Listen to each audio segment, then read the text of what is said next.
Olá, tudo bem com você? Uma notícia veiculada ontem nos principais meios de comunicação chamou a atenção de muita gente e tem relação com a França. Eu vou ler para você aqui alguns parágrafos de uma nota, de uma notícia publicada pela CNN Brasil. Eu até reproduzi aqui em meu blog outraleitura.com.br e abaixo dela coloquei alguns vídeos que eu recomendo a você. Vou deixar aqui também na descrição deste vídeo para que você possa assistir depois. Por exemplo, um vídeo em que eu apresento a posição da Igreja Adventista do Sétimo Dia com relação ao aborto e outros vídeos ligados a esse tema também, porque é disso que vamos falar agora. França é o primeiro país a incluir o aborto na Constituição. E o texto começa assim. A França deu o último passo nesta segunda-feira, dia 4, para se tornar o primeiro país a prever o acesso ao aborto em sua Constituição. O Congresso francês, que reúne as duas casas do parlamento em Versalhes para votação, quando há mudança na Constituição, aprovou por ampla maioria o projeto que constitucionaliza o aborto.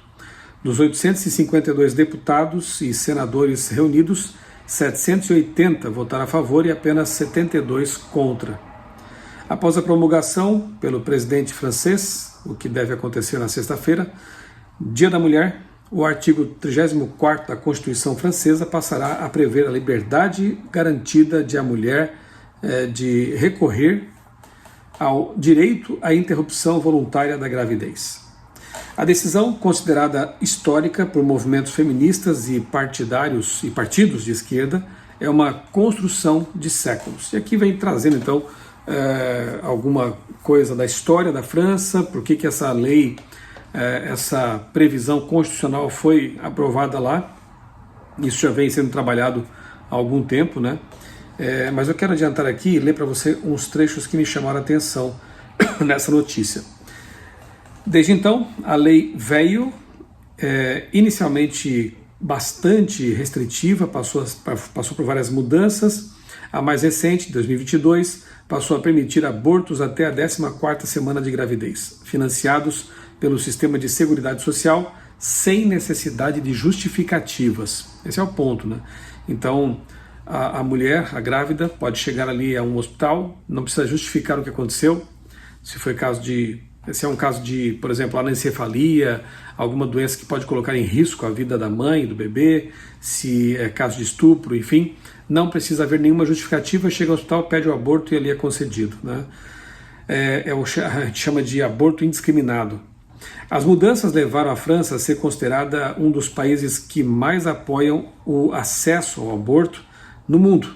Desde 2001, uma em cada 4 grávidas interrompem a gestação por aborto na França. Olha só, uma em cada 4 grávidas interrompe a gestação por aborto lá na França, de acordo com o relatório parlamentar de 2020. Mais ainda, o gatilho para incluir o acesso ao aborto na Constituição da França veio após a decisão da Suprema Corte dos Estados Unidos de revogar o direito federal ao aborto, em junho de 2022, e também após o retrocesso dos direitos ao aborto em países como Hungria e Polônia. Ou seja, a França reagiu a uma decisão contrária em países como Estados Unidos e Polônia, países aí de maioria cristã, em que o aborto não é facilitado como na França agora, né? Então a Suprema Corte norte-americana, ela revogou os direitos, o direito federal ao aborto, e a França reage então colocando na Constituição o direito ao aborto irrestrito. A experiência de outros países levou a discussão da constitucionalização do aborto a sair dos círculos feministas. Políticos progressistas passaram a defender que o acesso ao aborto fosse incluído na Carta Magna para blindar o tema de eventuais tentativas de revisão também na França, sobretudo diante do avanço da extrema-direita no país. Na sequência da decisão da Suprema Corte americana, 6 projetos de lei para constitucionalizar o aborto, o direito ao aborto, foram apresentados no parlamento francês. Note que aqui nós vemos mais uma vez essa batalha, né, de interesses. De um lado, uma chamada extrema-direita aqui, conservadora, que está ganhando terreno em países por aí, como Holanda, Argentina, lá na própria França também tem alguma força, e alguns progressistas de esquerda preocupados com esse avanço também, aqui no caso da França, colocando, forçando, né, lutando para que esse direito fosse colocado na Constituição, essa liberdade de abortar, assim pudessem blindar essa liberdade na Constituição, para evitar que os de direita fossem contra esse tipo de coisa. Então, o aborto, né, indiscriminado. Então a gente vê aqui realmente aquilo que eu tenho dito em algumas palestras, em alguns vídeos, ao passo em que os de esquerda promovem um esgarçamento social, uma situação assim social vista pelos conservadores como absurda, né? Defesa de ideologias como a ideologia de gênero, o abortismo, a liberação das drogas e outras bandeiras mais. Então há uma reação, estamos assistindo a uma reação de uma direita religiosa que mescla política com religião e traz aí também consequências perigosas no aspecto religioso da sociedade. Nós sabemos que minorias que não concordam nem com um lado nem com o outro estarão aí isoladas e finalmente serão perseguidas por ambos os lados. Quer um exemplo? O pessoal de esquerda defende, por exemplo, o domingo climático, com base no argumento de que precisamos preservar a Terra, o planeta, salvar o planeta. Já os da direita conservadora, e temos aí já o projeto 2025, que servirá de base para as propostas de Donald Trump, possível presidente norte-americano de novo, defendem também o domingo, mas para proteger e preservar a família das investidas do progressismo que tem destruído a família original, tradicional. Então, entre a cruz e a espada estão aqueles que se pautam unicamente pela Bíblia e que não concordam com propostas de nenhum dos lados, né? Pelo menos aquilo que diz respeito à liberdade de religião, de crença, de consciência e na questão dominical. Então esse assunto do aborto ele se insere também nessa discussão toda, e é possível também que seja mais uma lei aqui que vai exacerbar os ânimos, né? Vai esquentar a coisa aí, a discussão, e promover uma reação forte, né, da direita religiosa. Nós temos visto aí a campanha de Trump fortemente vinculada à religião, aqui no Brasil também grupos, né, bastante gente aí misturando religião com política, quase que uma reedição do Estado unido à Igreja, e assim a teologia do domínio, como é conhecida, avançando, a religião se mesclando com vários setores da sociedade, educação, política, mídia.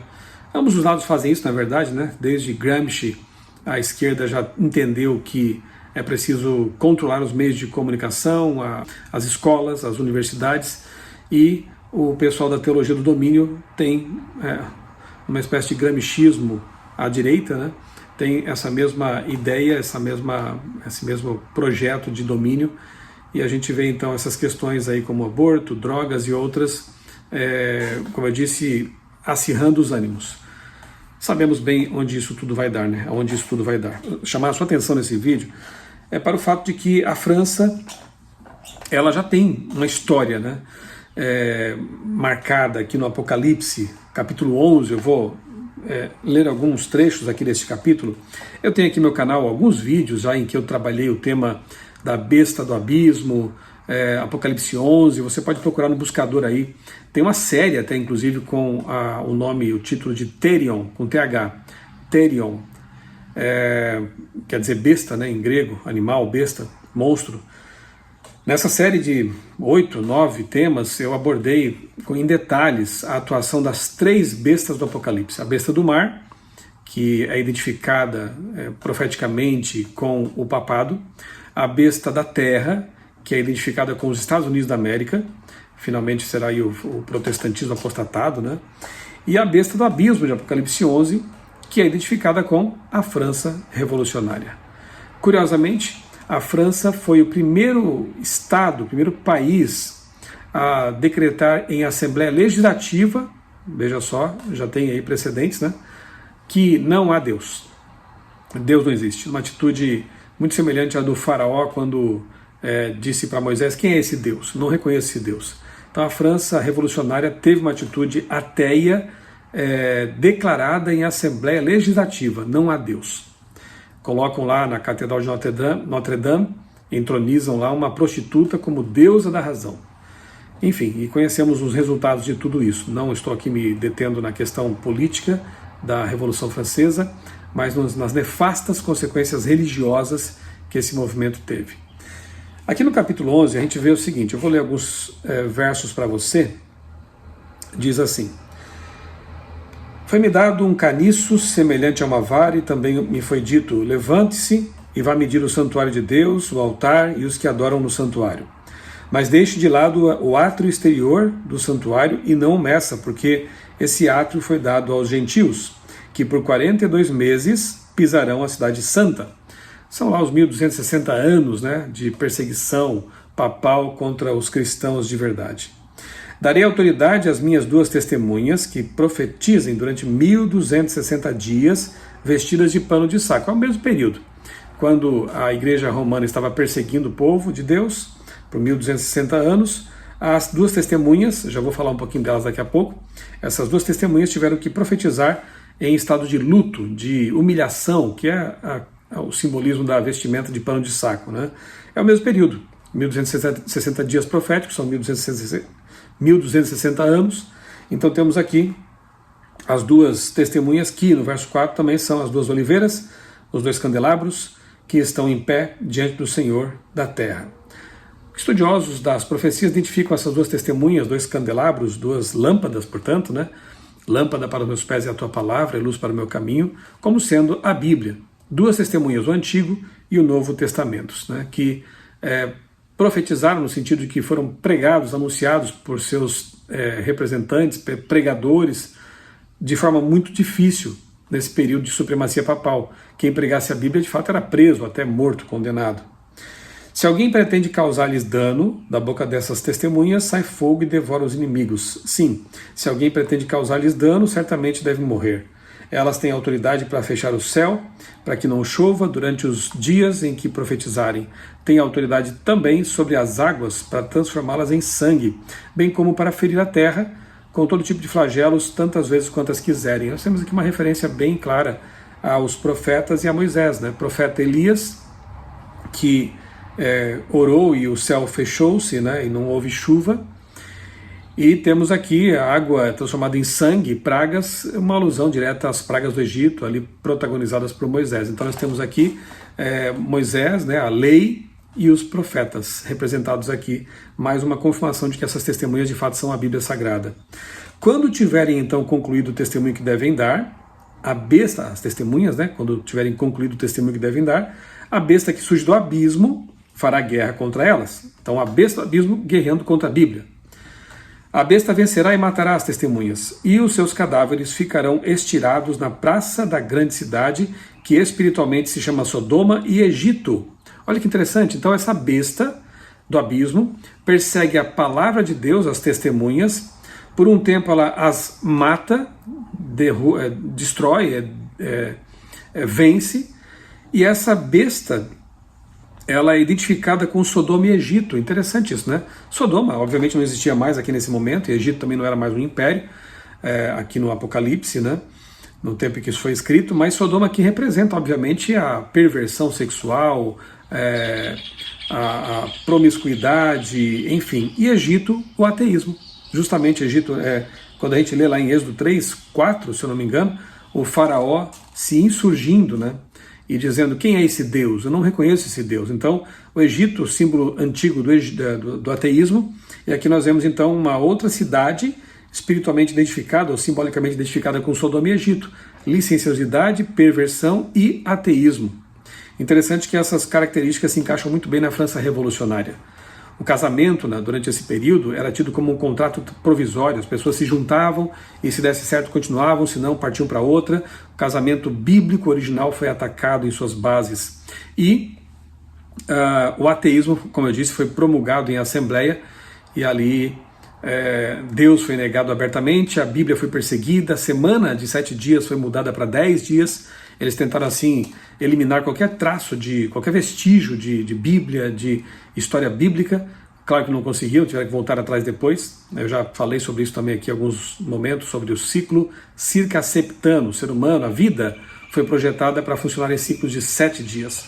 Quando o ser humano altera esse ciclo, a doença se instala, ela chega. E na França foi assim, né? A miséria, a doença, ela começou a afetar as pessoas, e humilhados tiveram que voltar à semana de 7 dias, né? Que corresponde ao ciclo circaseptano. Então muitos dentre os povos, tribos, línguas e nações contemplarão os cadáveres das duas testemunhas por 3 dias e meio e não permitirão que esses cadáveres sejam sepultados. Os que habitam sobre a terra se alegrarão por causa da morte dessas duas testemunhas, realizarão festas e enviarão presentes uns aos outros, porque esses 2 profetas atormentaram os que moram sobre a terra. Interessante, porque a literatura registra isso. Tem uma revista secular chamada Blackwood Magazine, que traz uma matéria, publicação daquela época, inclusive, falando que, de fato, né, durante a Revolução Francesa, quando ali aquela prostituta foi entronizada, quando Deus foi declarado morto, pessoas fizeram festas e deram presentes umas às outras, cumprindo exatamente o que está aqui na profecia, né? Que elas fizeram festas e se presentearam, festejando a morte da incômoda Bíblia, da incômoda religião que denunciava seus pecados. Mas, verso 11, depois dos 3 dias e meio, entrou neles um espírito de vida, vindo da parte de Deus, e eles, as testemunhas, no caso aqui, se ergueram sobre os pés, e aqueles que os viram ficaram com muito medo, e as 2 testemunhas ouviram uma voz vinda do céu, dizendo-lhes, subam para cá, e subiram ao céu numa nuvem, e os seus inimigos as contemplaram. Naquela hora, houve grande terremoto e ruiu a 10ª parte da cidade. Nesse terremoto morreram 7.000 pessoas e outras pessoas ficaram aterrorizadas e deram glória ao Deus do céu. Enfim, o capítulo continua, mas a parte que eu queria destacar é justamente essa, né? Que a França tem precedentes. A França revolucionária, ateísta, tentou banir a religião, instalou-se ali um período de terror religioso, de perseguição aos cristãos, de perversão, de deturpação, até que finalmente a religião acabou prevalecendo. A Bíblia continua até hoje, né, sendo a luz do mundo, sal da terra, sendo a luz, né, a luz para os nossos pés, a lâmpada, mas a França aí continua, né, com suas atitudes estranhas, e agora vem aí, não estou ligando um ponto com o outro, mas apenas fazendo uma reflexão, né, vem aí agora essa lei constitucional permitindo o assassinato de crianças inocentes no ventre das mães. Então, que falta faz realmente uma ética cristã, bíblica, bem fundamentada, bem embasada, e isso tem consequências, ideias têm consequências. Quando você elimina a verdade fundamental, a verdade bíblica, a ética bíblica, os mandamentos de Deus, que são pró-vida, que valorizam a vida, você tem resultados como esse aí, né? Direitos acima de outros direitos de algumas pessoas sobre direitos de outras inocentes e indefesas. Eu vou deixar, repito, aqui na descrição deste vídeo o link para essa postagem aqui no meu canal, abaixo da qual você encontra aqui 4 vídeos, tá? O primeiro com o título Feminismo, a Revolução Sexual. Você perceberá o papel que realmente o feminismo teve nessa revolução sexual, que também tem relação com o aborto, naturalmente. A Igreja Adventista e o aborto. Nesse vídeo aqui eu apresento um documento oficial da Igreja Adventista a respeito dessa questão do aborto. A Igreja Adventista é pró-vida. Por que devemos ser contra o aborto indiscriminado? Outro vídeo sobre esse assunto. E o 4º vídeo, a Bíblia é contra o aborto. Obviamente, né? Porque para a Bíblia, para quem se pauta pela Bíblia, por exemplo, tem um texto que diz assim, que Deus contemplou a minha substância ainda informe. Davi diz isso inspirado por Deus. Se Deus o contemplou como ser humano ainda informe, não tinha braços, pernas, era um embrião e já é tido como vida, né? Quando Maria vai visitar Isabel, Jesus era um embrião, João Batista era um feto de alguns meses, né? E ali quando Isabel contempla Maria, é dito que o bebê ele se agita no ventre dela, né? João Batista de alguma forma percebeu a presença ali do Filho de Deus no ventre de Maria. Então, biblicamente falando, nós não temos margem nenhuma para afirmar que um embrião com tantos dias, tantos meses, não é vida ainda, né? Para a Bíblia, na palavra de Deus, a concepção já traz aí um novo ser, uma nova vida ao mundo, e ela é sagrada, a vida é sagrada. Quando o ser humano começa a brincar com a vida, começa a sacrificar crianças, alguns até comparam com Moloque, né? Sacrificar as crianças ao Deus Moloque, a Satanás, na verdade, isso indica que realmente é preciso que haja um basta. O amor de muitos, como diz Jesus, se esfriaria. As pessoas secularizadas, mecanizadas praticamente, passam a não ter mais misericórdia com um bebê. Alguns têm mais dó de uma árvore cortada ou de um animalzinho ferido. Não estou dizendo que isso não sejam motivos de realmente termos aí atitudes, né? Mas tem gente que tem mais dó de uma árvore cortada do que de um bebê arrancado aos pedaços num aborto ou assassinado no ventre de sua mãe. Então é um tempo muito complicado, é uma época realmente estranha, que revela as atitudes das bestas, né? Incluindo aí a besta do abismo. Deus nos ajude a viver num mundo tão difícil, sendo luz, sendo uma influência positiva, erguendo a voz contra as injustiças, como faziam os profetas, e clamando pela breve volta de Jesus, porque essa é a solução definitiva para todos os problemas que assolam o nosso mundo. Um abraço para você, que Deus abençoe grandemente a sua vida, a sua família e todas as criancinhas neste mundo que afunda.